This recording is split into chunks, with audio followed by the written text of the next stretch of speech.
शांत गांव और एक बुरा आदमी। गहरे जंगलों के बीच बसा था एक छोटा सा गांव जिसका नाम था सुखपुरी। यह गांव इतना सुंदर और शांत था कि जो कोई भी यहाँ आता वह इसकी खूबसूरती का दीवाना हो जाता। हर तरफ हरियाली थी, नदी का कलकल बहता पानी, पक्षियों की मधुर आवाज और खुशहाल किसानों के चेहरे, सब कुछ मानो स्वर्ग का एक टुकड़ा हो। गांव के लोग एक दूसरे की मदद करते, त्योहार मिलजुल कर मनाते और किसी भी परेशानी में साथ देते। सचमुच सुखपुरी में रहने वाले लोग धन्य थे। लेकिन हर जगह की तरह इस गांव में भी एक अंधेरा पहलू था। गांव के बाहरी छोर पर एक टूटी फूटी झोपड़ी में दुर्जन सिंह नाम का एक आदमी रहता था। वह गांव का इकलौता बुरा इंसान था जिसके काले कारनामों की वजह से सभी उससे डरते थे।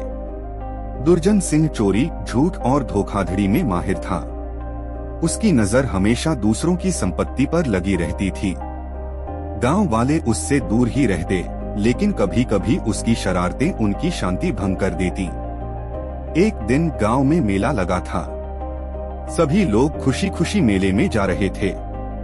बच्चों के हाथों में मिठाइयाँ थीं, महिलाएं नए कपड़े पहने हुए थीं और पुरुष खुशी से गाने गा रहे थे। लेकिन दुर्जन सिंह की नजर किसी और चीज पर थी। उसने देखा कि गांव के सरपंच रामलाल ने मेले में अपनी बेटी के लिए सोने की एक सुंदर चूड़ी खरीदी थी। दुर्जन के मन में लालच जाग उठा। उस रात जब सारा गांव सो रहा था, दुर्जन सिंह चुपके से रामलाल के घर पहुंचा। उसने खिड़की से झांका और देखा कि चूड़ी एक लकड़ी के बक्से में रखी हुई है।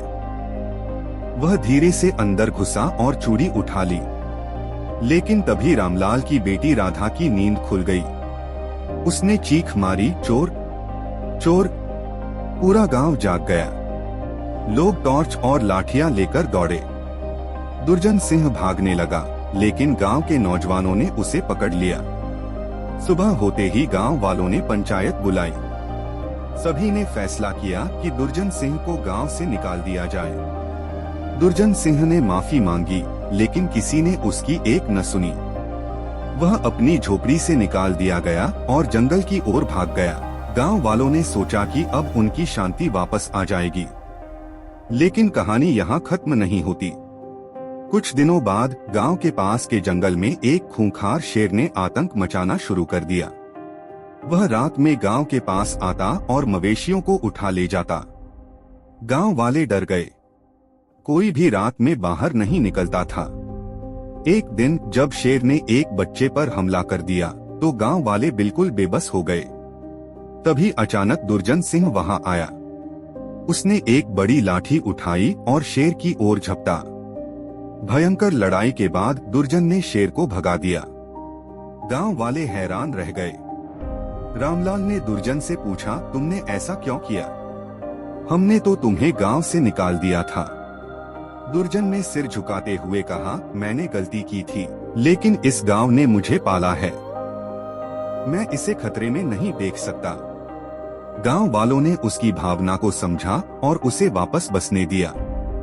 दुर्जन सिंह ने अपने बुरे काम छोड़ दिए और अब वह गांव की रक्षा करता था। सुखपुरी फिर से खुशहाल हो गया।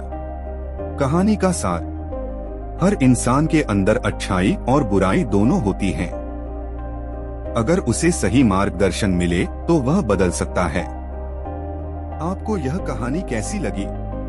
अगर आपको शांत गांव और एक बुरा आदमी की कहानी पसंद आई हो तो लाइक करें, शेयर करें और सब्सक्राइब जरूर करें ताकि आप ऐसी ही मजेदार कहानियां पढ़ सकें।